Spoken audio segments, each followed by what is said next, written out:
Hello बच्चों, एक बार पुनः आपका मेरी कक्षा में स्वागत। बच्चों, आज हम पढ़ने वाले हैं विस्कोसिटी, जिसको हिंदी में बोलते हैं संयंता। बच्चों, जो तरल पदार्थ होते हैं, तरल पदार्थ जैसे द्रव और गैस, इनमें बहने का गुण पाया जाता है। जब जैसे आपने देखा होगा, द्रव में क्या होता है, बहने का गुण होता है, और गैस जैसे वायु भी क्या होती है, एक स्थान से दूसरे स्थान में बहती है। ये हमें प्रतीत होता है, वायु भी एक स्थान से दूसरे स्थान में बहती है। तो जो तरल पदार्थ होते हैं उनमें बहने का गुण होता है।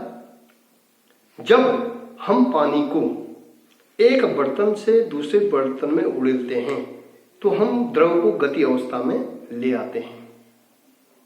ठीक है, अर्थात यदि हमने द्रव को गति अवस्था में लाना है तो हम द्रव को किसी स्थान पर यदि चलाते हैं तो द्रव कुछ समय तक चलने के पश्चात द्रव ठहर जाता है।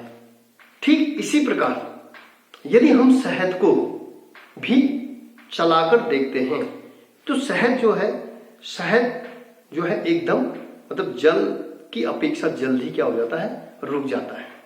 अर्थात इससे यह निष्कर्ष निकलता है कि द्रव के परतों के बीच, द्रव के जो परत हैं उन परतों के बीच ये द्रव है, तो इसका जो निचला परत है, ये ऊपरी परत है, इस तरीके से जो है ये PQ, ये मान सको निचला परत है, RST ये जो है ऊपरी परत है। तो द्रव के परतों के बीच जो है आंतरिक घर्षण बल काम करता है, जो उसके द्रव के सापेक्ष गति का क्या करता है, द्रव के परतों के सापेक्ष गति का क्या करता है, विरोध करता है। अर्थात द्रव जो है यहां से चलना स्टार्ट हुआ तो चूंकि द्रव की जो परतें हैं, द्रव के ऊपर जो है क्या होती हैं, परतें होती हैं, और इन परतों के बीच, ठीक है, मानो मेन जो है ये तल है PQ और इसकी परत है PQRST। तो इन परतों के बीच जो है आंतरिक घर्षण बल काम करता है, और ये आंतरिक घर्षण बल क्या करता है, इस द्रव के जो सापेक्ष गति है, इस सापेक्ष गति का क्या करता है, विरोध करता है। इस बल को हम कहते हैं, इसी आंतरिक घर्षण बल को हम क्या कहते हैं, संयान बल कहते हैं। तो बच्चों, आज हम पढ़ रहे हैं विस्कोसिटी, संयंता। तो संयंता क्या है, तो हम इसको डिफाइन करेंगे कि संयांत द्रवों का वह गुण है जब द्रव क्या करता है, गति अवस्था में होता है, द्रव गति करता है। तो जब द्रव गति कर रहा है तो द्रव के आंतरिक पृष्ठों के बीच, द्रव के जो संपर्क पृष्ठ हैं, द्रव के जो पृष्ठ हैं, इन पृष्ठों के बीच आंतरिक घर्षण बल काम करता है। मतलब पहला पृष्ठ ये है, दूसरा पृष्ठ ये है, तीसरा चौथा, तो इन पृष्ठों के बीच घर्षण बल काम करता है, जिसके द्वारा ये जो है क्या करते हैं, इसकी जो सापेक्ष गति है उस अपेक्षित गति का क्या करते हैं, घर्षण विरोध करता है। मैंने कहा कि घर्षण क्या कर रहा है, कि फ्रिक्शन क्या है, कि जब हम एक वस्तु की सतह को दूसरी वस्तु की सतह पर क्या करते हैं, गति कराते हैं, तो गति कराने पर दोनों के संपर्क जो पृष्ठ हैं, संपर्क पृष्ठों पर एक अपेक्षित बल काम करता है, एक अपेक्षित बल काम करता है, जो उसकी आपेक्ष गति को, मतलब उस द्रव की गति को क्या करता है, विरोध करता है। ठीक है, तो वो कहलाता है संयंता। इसको हम डिफाइन करेंगे कि संयंता द्रव का वह गुण है जिसके कारण जब द्रव चलता है, द्रव बहता है, तो द्रव के आंतरिक पृष्ठों के बीच या द्रव के जो संपर्क पृष्ठ हैं, द्रव के जो पृष्ठ हैं, उन पृष्ठों के बीच आंतरिक घर्षण बल काम करता है, जिसके द्वारा वह क्या करता है, द्रव की सापेक्ष गति का क्या करता है, वो घर्षण बल क्या करता है, आंतरिक घर्षण बल विरोध करता है, उसको कहते हैं संयंता कहते हैं।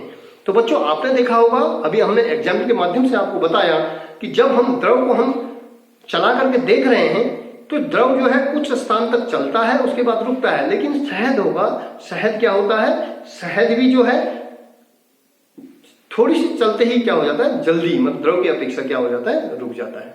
तो आपने देखा होगा कि जो द्रव है, द्रव के समान कणों के बीच जो बल काम करता है, जो आंतरिक घर्षण बल के विरुद्ध जो काम करता है, वो होता है सशंसक बल। मतलब एक ही कणों के मध्य जो बल काम करता है, किसी वस्तु के समान कणों के बीच, किसी वस्तु में समान कणों के बीच, मतलब द्रव के कण जो है समान कण है, उन कणों के बीच जो आकर्षण बल, जो सशंसक बल काम करता है, ठीक है, वो क्या करता है, उस आंतरिक घर्षण को क्या करता है, आंतरिक घर्षण के द्वारा जो है वो उसकी गति को क्या करता है, कम करता है। तो बच्चों, इसके उदाहरण हमें दैनिक जीवन में काफी सारे मिलेंगे। आपने देखा होगा जैसे जल है, इसका जो आपने देखा होगा, जल को हम जब किसी फर्श पर चला करके देख रहे हैं तो द्रव जो है ज्यादा दूर चल करके, ज्यादा चल करके जो है क्या हो जाता है, रुक जाता है। और वहां पर आपने शहद देखा होगा, ठीक है, या कोलतार देखा होगा, या ग्लिसरीन देखा होगा, ऐसे कई प्रकार के द्रव देखे, वो क्या हो जाते हैं, उनके आंतरिक पृष्ठों के बीच जो है घर्षण बल काम करता है, जिसके कारण वे उनकी जो है द्रव की सापेक्ष गति का क्या करते हैं, वो विरोध करते हैं और द्रव क्या हो जाता है, रुक जाता है। ठीक है। और दूसरा जो है, तो हम इस एग्जाम्पल के माध्यम से कह सकते हैं कि जो है द्रव में जो है शयन बल क्या है, शहद की अपेक्षा क्या होता है, कम होता है। ठीक है। यदि शयन बल कम है, जिस पर शयन बल ज्यादा कम होगा वह जो है ज्यादा चलेगा, और जिस पर शयन बल जो है ज्यादा होगा वो जो है कम चलेगा, वो जो है थोड़ी सी चलने के बाद क्या हो जाएगा, रुक जाएगा। दूसरा जो है, दूसरा एग्जाम्पल, हम यदि कीप के सहारे यदि हम शहद को, ठीक है, या जो केरोसिन ऑयल है उसको कीप के द्वारा हम किसी बर्तन में डाल रहे हैं, किसी बोतल में डाल रहे हैं, तो आप देखेंगे कि द्रव जो है तुरंत ही क्या हो जाता है, चला जाता है। द्रव को हम यदि बोतल में भर रहे हैं तो द्रव जो है सीधे ही पास हो जाता है उस कीप के छिद्र से। और यदि हम शहद को उस छिद्र से डालने की कोशिश करते हैं तो क्या हो जाता है कि जो शहद होता है वो जो है बहुत समय लगाता है नीचे निकलने के लिए, ठीक है, छिद्र से निकलने के लिए। तो ये भी जो है हमारे पास जो है वो एग्जाम्पल है। ठीक इस प्रकार से हमारे पास और भी एग्जाम्पल हो सकते हैं कि देखिए वायु में जो है हम लोग तेजी से दौड़ लेते हैं।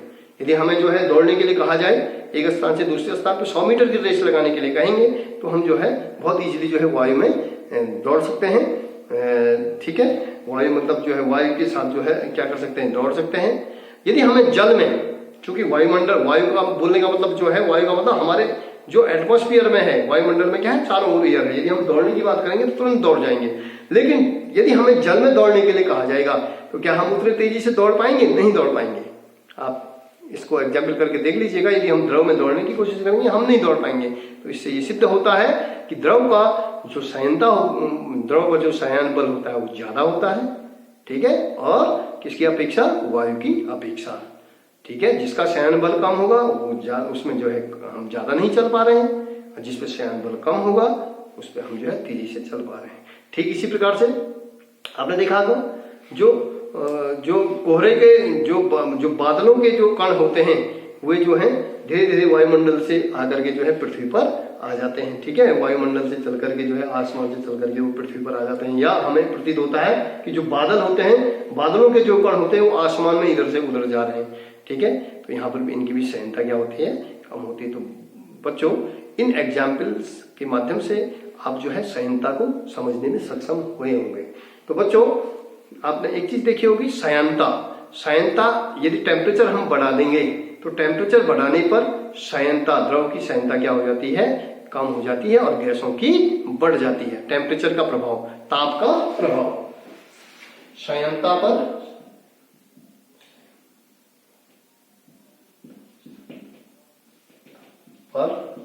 ताप का प्रभाव, अर्थात कि ताप बढ़ाने पर, यदि हम ताप बढ़ाएंगे, द्रवों का ताप बढ़ाते हैं, तो उनका जो शयनता होगी वो क्या हो जाएगी, शयन बल उनका क्या हो जाएगा, उनकी शयनता क्या हो जाती है, कम हो जाती है। और यदि हम गैसों का ताप बढ़ाएंगे तो गैसों की जो शयनता क्या हो जाती है, बढ़ जाती है। तो बच्चों, इस तरीके से जो है मैंने आपको शयनता बताया। अब देखिए, जो आइडियल द्रव होता है, जो आदर्श द्रव किसे कहेंगे, एक आता है आइडियल द्रव, आदर्श द्रव।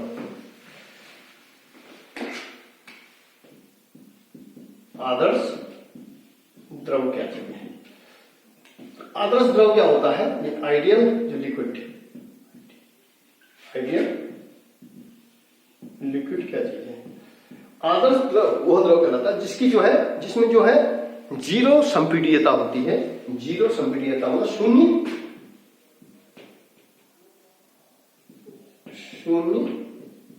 संपीड्यता, जीरो शून्य संपीड्यता मतलब जीरो कंप्रेसिबिलिटी, अर्थात इसको हम बोलेंगे जीरो कंप्रेसिबिलिटी, अर्थात कि जब हम जो आदर्श द्रव वह द्रव कहता है, हम उसको जब दबाएंगे, कंप्रेस करेंगे, दबाएंगे, तो दबाने पर उसके आयतन अथवा घनत्व में कोई प्रभाव नहीं पड़ता है। ठीक है, वो कहलाता है आदर्श द्रव। आदर्श द्रव वह द्रव है जिसको दबाने पर, ठीक है, कंप्रेस करने पर उसके आयतन तथा उसके घनत्व में कोई प्रभाव नहीं पड़ता है। ठीक है, यदि हम किसी द्रव को, ठीक है, एक वायु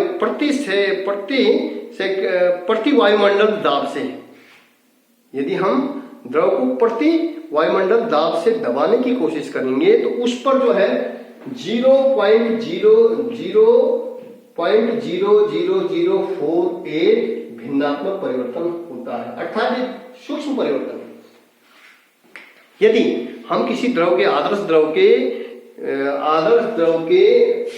जो है प्रति दाब पर, आदर्श द्रव के प्रति दाब पर जो है हम क्या करेंगे, दाब लगाएंगे, प्रति दाब पर जो है हम उसको दबाएंगे, तो उसमें भिन्नात्मक परिवर्तन कितना आता है, 0.00048% जो है क्या आता है, भिन्नात्मक परिवर्तन आता है। अर्थात जो आदर्श द्रव होता है उसको दबाने पर उस पर कोई प्रभाव नहीं पड़ता है। तो ये भी क्लियर हो गया। दूसरा है हमारे पास, दूसरा है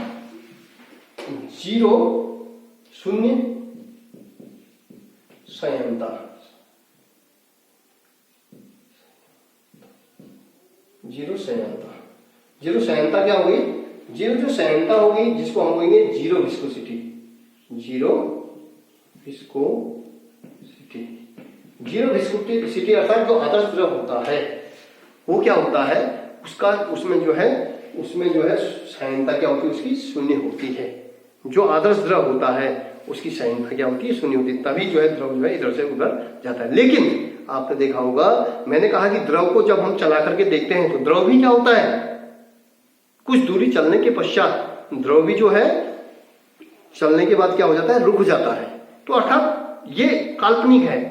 जो आदर्श द्रव होता है ये केवल जो है एक कल्पना है, लेकिन जो भी द्रव होगा उसमें संयमता जरूर होगी। ठीक है, तो ये जो कॉन्सेप्ट है कि आदर्श जो द्रव होता है उसकी संयमता शून्य होती है, ये केवल ये कल्पना मात्र है। तो बच्चों, इस तरीके से मैंने आपको बताया कि जो संयमता होती है वो किस पर निर्भर करती है। वो संयमता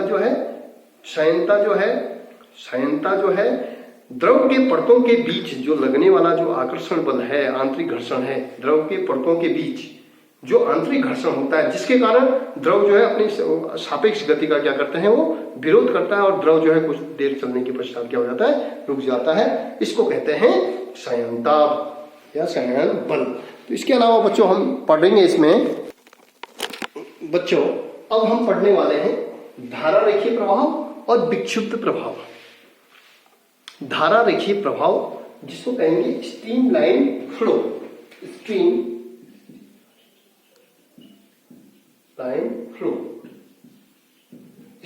फ्लो या तथा टर्बुलेंट, ये हो जाएगा। और स्ट्रीमलाइन फ्लो हो गया। स्ट्रीमलाइन फ्लो क्या चीज है, धारा रेखीय प्रभाव। जब कोई द्रव इस प्रकार प्रवाहित होता है, ठीक है, जब कोई द्रव इस प्रकार से प्रवाहित होता है कि जब द्रव को किसी बिंदु से गुजारा जाता है, तो उस बिंदु से द्रव के जो प्रत्येक कण है उस बिंदु से जो है गुजरते हैं। अर्थात माना जो है जब कोई किसी द्रव को प्रवाहित किया जाता है तो द्रव को प्रवाहित करने पर द्रव के जो प्रत्येक कण है वो क्या होते हैं, एक ही बिंदु से जो है आगे की ओर बढ़ रहे हैं। इस तरीके से कि जब किसी द्रव को प्रवाहित किया जाता है तो द्रव के कण जो है, द्रव के संपूर्ण कण एक ही बिंदु से होकर के जा रहे हैं, बोलने का मतलब ये, ठीक है। अर्थात जो आगे वाले जो कण हैं, जो पीछे वाले कण हैं, वो आगे वाले कणों का अनुसरण कर रहे हैं। अर्थात आपने व्यवहारिक जीवन में देखा होगा कि जब हम द्रव को फ्लो करते हैं तो जो द्रव बहता है, प्रवाहित होता है, तो जो आगे वाले कण जिधर को जा रहे हैं, पीछे वाले कण भी उधर ही को आ रहे हैं। अर्थात कि धारा रेखीय प्रवाह का मतलब कि जब द्रव जो के का जो प्रत्येक कण है वो क्या कर रहा है, आगे वाले कण का क्या कर रहा हो, अनुसरण कर रहा हो। और धारा किस प्रकार से जाती है, एक वक्राकार जाती है या सरल रेखीय धारा इस तरीके से जो है सरल रेखा में भी जा सकती है या वक्राकार जा सकती है। अर्थात यदि धारा इस तरीके से चल रही है कि धारा का जो प्रत्येक कण है वो जो है आगे वाले का अनुसरण कर रही हो, ठीक है। मतलब जब द्रव को प्रवाहित किया जाता है, द्रव, संपूर्ण द्रव के जो कण हैं वो एक ही छिद्र से आगे, एक ही बिंदु से होकर के आगे की ओर जा रहे हैं, और जो पीछे वाले कण हैं वो आगे वाले कणों का क्या कर रहे हैं, अनुसरण कर रहे हैं। अर्थात जब इस तरीके से द्रव बह रहा है तो यहां पर जो है जिस दिशा में, इस वक्राकार दिशा में, तो इसके प्रत्येक बिंदु पर यदि हम स्पर्श रेखा खींचेंगे तो स्पर्श रेखा खींचने पर ये क्या करते हैं, धारा रेखा के वेग को प्रदर्शित करते हैं। ये V1 हो गया, ये V2 हो गया, ये V3। और जो धाराएं होती हैं, दो धारा रेखीय जो प्रवाह होते हैं, वो दो धाराएं एक दूसरे को नहीं काटती हैं। यदि काटेंगी तो काटने पर क्या हो जाएगा, काटने पर यदि धाराएं इस तरीके से काटती हैं तो उसकी क्या हो जाएगी, दो दिशाएं हो जाती हैं। और दो दिशाएं हो जाती हैं तो अर्थात हमेशा जो धारा रेखीय प्रवाह होता है वो क्या कैसे होता है, दो धाराएं दिशा होने पर वो प्रवाह कैसे, किस प्रकार का नहीं हो पाएगा, धारा रेखीय नहीं हो पाता। तो धारा रेखीय जो भी होगा, धारा रेखीय प्रवाह वह प्रवाह है जो जिसमें दोनों धाराएं एक दूसरे को न काटें। और धारा रेखीय प्रवाह में जब किसी बिंदु से होकर जाने वाला जो द्रव है, उस बिंदु पर उस बिंदु से होकर जाने वाला द्रव का जो प्रत्येक कण है वो आगे जाने वाले द्रव के कणों का क्या करें, अनुसरण करें, वो कहलाता है धारा रेखीय प्रवाह। तो ये जो है मैंने बच्चों यहाँ पे बताया कि इसकी वेग को क्या करते हैं, बताते हैं। तो धारा रेखीय प्रवाह हमारा जो है समतल भी हो सकता है, मतलब सीधी रेखा में भी हो सकता है, और ये वक्राकार भी हो सकता है, ठीक है। अब यहाँ पे देखेंगे, ये मैंने आपको एक धारा रेखीय प्रवाह बताया PQ, और यहाँ पर मैंने जो है इसका जो है A, B और C पर, बिंदु A, बिंदु B और बिंदु C पर मैंने इसको कण का वेग को बताया, ठीक है। तो बच्चों इस तरीके से जो है धारा रेखीय प्रवाह में जो वेग होता है वो सुपरिभाषित होता है, मतलब क्रांतिक वेग से कम होता है। यदि क्रांतिक वेग से ज्यादा हो जाता है, यदि वेग क्रांतिक वेग से, आपने देखा होगा कि जब आजकल जो द्रव का जो वेग है, यदि द्रव बह रहा है, जब बारिश होती है, बरसात का समय होता है, तो बरसात के समय में जब नदी नाले आते हैं वो उनका वेग जो है क्रांतिक वेग से ज्यादा हो जाता है। वह जिस वेग से कण क्या करते हैं, धारा रेखीय, जिसमें जो है प्रवाह जो है धारा रेखीय ना होकर के जिगजैग मोशन में हो जाता है। इस तरीके से जो है आगे द्रव क्या होता है, आगे की ओर बहता है, जिसमें जो है विक्षुब्ध प्रवाह किसे कहेंगे, टर्बुलेंट जो फ्लो है, टर्बुलेंट फ्लो मतलब विक्षुब्ध प्रवाह वह प्रवाह है जिसमें जल का प्रवाह धारा रेखीय न रह करके क्या हो जाता है, वो जो है जिगजैग मोशन में हो जाता है। द्रव का प्रवाह किस तरीके से हो जाता है, जिगजैग मोशन में, इस तरीके से निकल रहा है द्रव, जिगजैग मोशन में चल रहा है। और धारा रेखीय कैसा होगा कि द्रव का जो प्रत्येक कण है वो द्रव के पीछे वाले जो कण हैं वो आगे वाले कणों का क्या कर रहे हैं, अनुसरण कर रहे हैं। जबकि विक्षुब्ध प्रभाव में क्या होगा कि द्रव के जो आगे वाले जो कण हैं, ठीक है, आगे वाले कण पीछे वाले कणों का कोई भी सामंजस्य नहीं है। जिस तरीके से फ्लो होगा उस तरीके से आगे वाला पीछे, पीछे वाला आगे भी हो सकता है। तो बोलने का मतलब है कि जब द्रव का प्रवाह जो है, द्रव का वेग क्रांतिक वेग से ज्यादा हो जाए तो जो प्रवाह हो जाता है वह प्रवाह क्या हो जाता है, विक्षुब्ध हो जाता है, ठीक है। अब जो धारा रेखीय प्रवाह है, धारा रेखीय प्रवाह में हम पढ़ेंगे कि यदि धारा रेखीय प्रवाह को किससे, धारावाही नली से, धारा रेखीय नली से इस तरीके से डालेंगे तो ये आपने देखा होगा, इस तरीके से हम जो है ये इस तरीके से यदि जल का बहाव हो रहा है तो जल का जो वेग है दोनों दीवारों के संपर्क में ना आकर सीधे जो है एक ही वेग से जो है वो आगे की ओर बहता है। ठीक है, तो ये हो गया आपका धारा रेखीय प्रभाव। अब जो है हमारे पास जो है अगला जो टॉपिक आता है वह है, अब बच्चों हम पढ़ेंगे वेग प्रवणता। वेग प्रवणता जिसको कहेंगे वेलोसिटी ग्रेडियंट, वेलोसिटी ग्रेडियंट, वेग प्रवणता तथा संयानता गुणांक। ठीक है, वेग प्रवणता तथा संयानता गुणांक। अब वेग प्रवणता क्या चीज होती है? आप एक बीकर में पानी लीजिए, ठीक है, और बीकर में पानी लेने के पश्चात,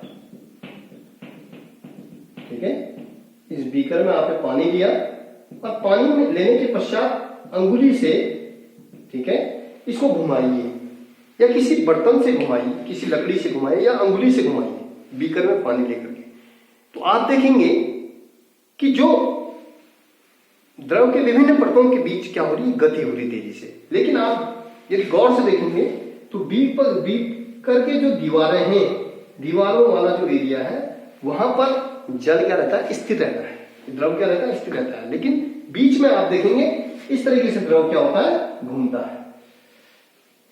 ठीक है, घूमेगा, बहुत तेजी से आप यदि घुमाएंगे तो घूमेगा। और यहाँ द्रव के जो बीकर की दीवारें हैं और दीवारों पर द्रव क्या होता है, स्थिर रहता है।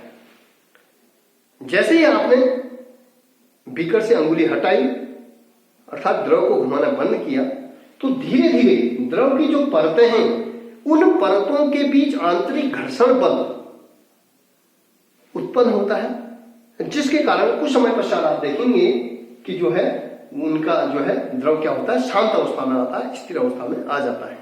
अर्थात कि द्रव के परतों के बीच क्या होता है, आंतरिक घर्षण बल होता है, और जिसके कारण वे द्रव की अपेक्षित गति का क्या करते हैं, विरोध करते हैं, और वही हमारा क्या कहता है, संयान बल कहलाता है। और संयान बल के कारण ही द्रव क्या होता है, बीकर में घूमना बंद हो जाता है। ठीक है बच्चों, तो इस तरीके से हम अर्थात हम कह सकते हैं कि माना सपोज कोई PQ कोई द्रव है और यहां पर जो है ये इस तरीके से द्रव की परतें हमारे पास हैं। ठीक है, तो इसको बोलेंगे QRSTUV, ये है हमारे पास है। तो ये द्रव की परतें हैं, इस तरीके से जो है द्रव क्या होता है, आगे को बढ़ता है। तो द्रव के परतों के बीच क्या होता है, आंतरिक घर्षण बल काम करता है। इन परतों के बीच क्या करता है, आंतरिक घर्षण बल काम करता है, जिसके कारण, ठीक है, जिसके कारण जो है आंतरिक घर्षण बल काम करता है, जिसके कारण वे इस द्रव की अपेक्षित गति का क्या कर रहे हैं, विरोध कर रहे हैं, तो वो क्या कहलाता है, संयान बल कहलाता है। अब बच्चों बात आती है वेग प्रवणता की। माना सपोज हमारे पास दो परत हैं, P और Q, ठीक है, PQ और RS,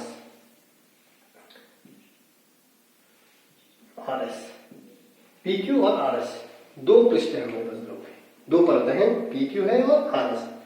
उनकी जो स्थिति है द्रव के तल से, ये द्रव का तल है माना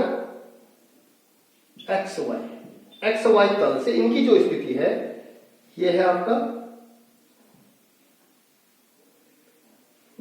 ये है Z दूरी पर, ठीक है, और ये है आपका इनके बीच की जो डिस्टेंस है वो है डेल्टा Z। इन दोनों परतों के बीच की जो दूरी है वो डेल्टा Z है। ठीक है, तो यहां पे जो है आप देखेंगे यहां पर जो वेग हो जाएगा वो हो जाएगा आपका, यहां पर यदि वेग, यहां पर जो द्रव का जो वेग हो जाएगा वो वेग हम देखेंगे कि यहां पर हम देखेंगे कि जो PQ है, जो द्रव का तल से पहली परत XY जो द्रव का तल है उससे Z दूरी पर कोई द्रव का अन्य परत है, द्रव की जो पहली परत है वो PQ है, उसकी जो डिस्टेंस है वो Z है द्रव के तल से, और यहां पर जो डिस्टेंस है वो डेल्टा Z है। और सिमिलरली इनका जो है यहां पर जो वेग हो जाएगा ये है आपका V, ठीक है, और ये हो जाएगा V प्लस डेल्टा V। ठीक है। तो यहां पर जो है वेग प्रवणता क्या हो जाएगी, तो यहां पर जो वेग प्रवणता होगी किन्हीं द्रव के दो परतों के बीच एकांक दूरी पर द्रव की परतों के बीच जो वेग परिवर्तन की जो दर होती है, अर्थात जो वेग परिवर्तन हो जाएगा बच्चों यहाँ पे, ये हो जाएगा हमारा यहाँ पे जो वेग परिवर्तन हो जाएगा ये क्या हो जाएगा, डेल्टा वी। इन दोनों के बीच जो वेग परिवर्तन हो जाएगा ये हो जाएगा वी पी तथा द्रव का परत, द्रव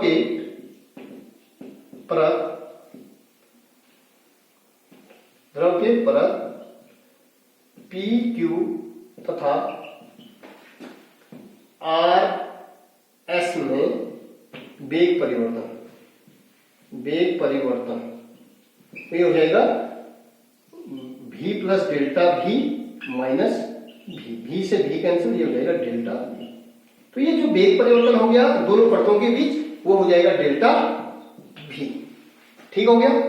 तो वेग प्रवणता क्या हो जाएगी, वेग प्रवणता हो जाएगी हमारी, जो वेग प्रवणता हो जाएगा, वेग प्रवणता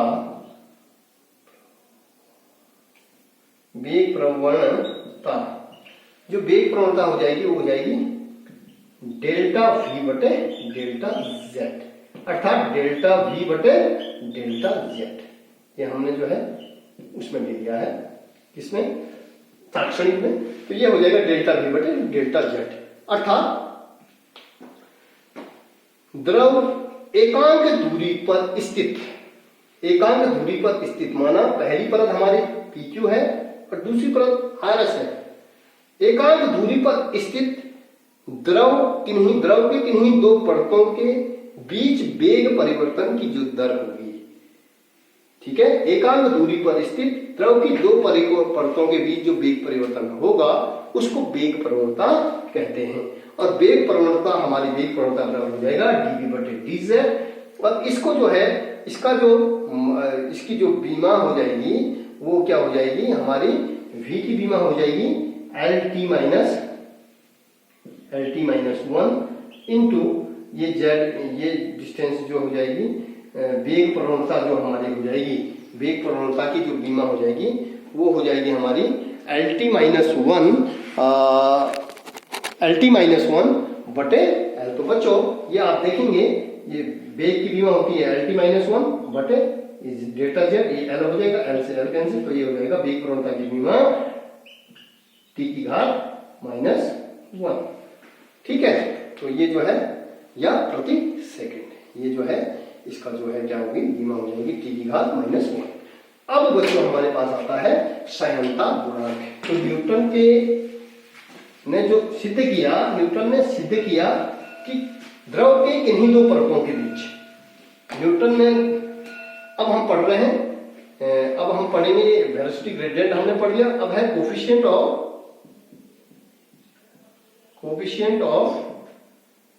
ऑफ विस्कोसिटी।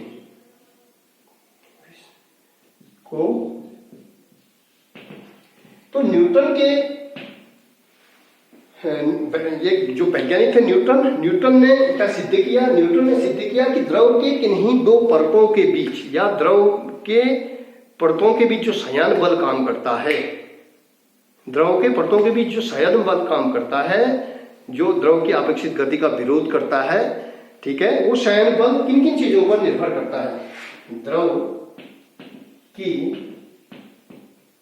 परतों के बीच लगने वाला संयन बल F निम्न बातों पर निर्भर करता है,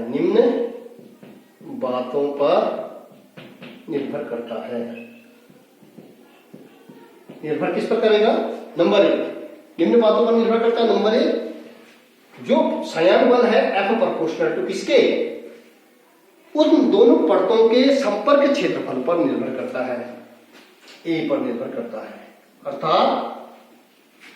अर्थात संयन बल द्रव के संपर्क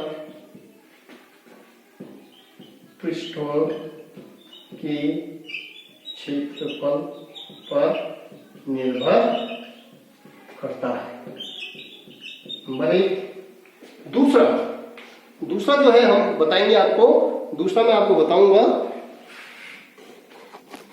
दूसरा जो द्रव है, जो संयान बल है, वो संयान बल किस पर निर्भर करता है? वो संयान बल F प्रोपोर्शनल टू वेग प्रवणता dv बटे डेल्टा v बटे डेल्टा z। अर्थात संयान बल वेग द्रव के वेग प्रवणता पर निर्भर करता है। ठीक है, प्रवणता पर निर्भर करता है। तो बच्चों, जो F है वो F इज इक्वल टू हो जाएगा F प्रोपोर्शनल टू, फाइनली हम क्या निकालेंगे? फाइनली हमने निकाला जो F है, वो जो F है वो किस पर निर्भर करता है? F निर्भर करेगा जो F proportional to A into delta V बटे डेल्टा Z। अर्थात F बराबर एटा A डेल्टा V बटे डेल्टा Z, इस पर निर्भर करता है। तो एटा क्या है? ये संयानता गुणांक हो गया। एटा क्या निकल गया हमारा? संयानता गुणांक। एटा को हम बोलेंगे, जो एटा है बच्चों, ये एटा है संयानता गुणांक,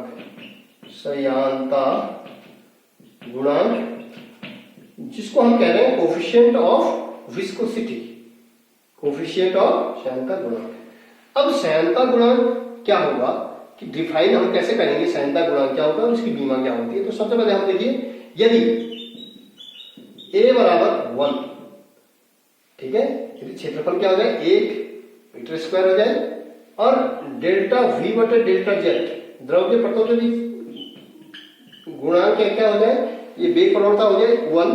तो हम इसको डिफाइन करेंगे F is equal to Etah, F is equal to एटा। अर्थात किसी द्रव का जो संयानता गुणांक उस द्रव के प्रति एकांक क्षेत्रफल, उस द्रव के जो है उस द्रव के प्रति एकांक क्षेत्रफल पर, द्रव के परतों के संपर्क परतों के प्रति एकांक क्षेत्रफल पर जो बल काम करता है, जो संयान बल काम करता है, वही बल क्या कहलाता है? आपका संयानता गुणांक कहलाता है। आप समझ रहे होंगे, मैंने कहा कि जो संयानता गुणांक है वो किस पर निर्भर? किसी भी द्रव का जो संयानता गुणांक होता है वह द्रव के प्रति एकांक क्षेत्रफल, उस द्रव के प्रति एकांक क्षेत्रफल पर। अर्थात हम यहां पे लिख सकते हैं बच्चों, एटा इज इक्वल टू हमारा F upon A into delta V बटे ये हो जाएगा आपका delta F upon A delta V बटे डेल्टा Z। इस तरीके से हम इसको लिख सकते हैं। अर्थात किसी भी द्रव का जो संयानता गुणांक होगा वह उस द्रव के प्रति एकांक क्षेत्रफल, द्रव के परतों के संपर्क, द्रव के परतों के संपर्क जो परत हैं, उन परतों के प्रति एकांक क्षेत्रफल पर जो संयान बल काम कर रहा है। अर्थात हमने वेग प्रवणता बताया था आपको, अभी क्या बताया था? वेग प्रवणता।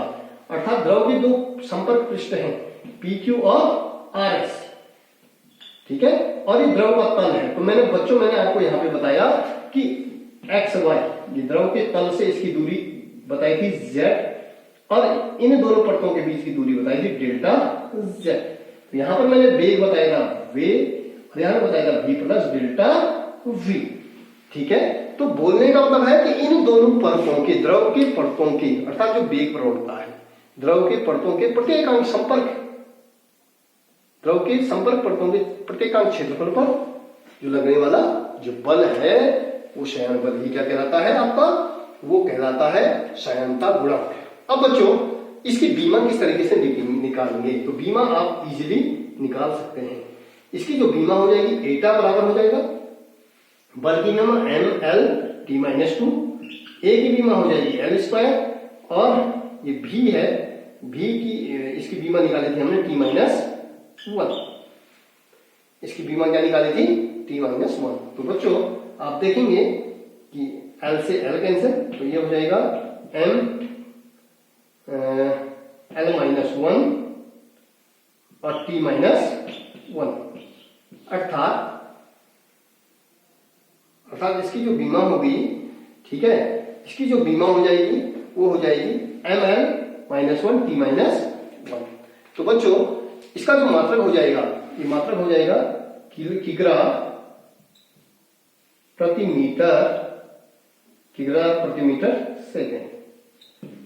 Metre second.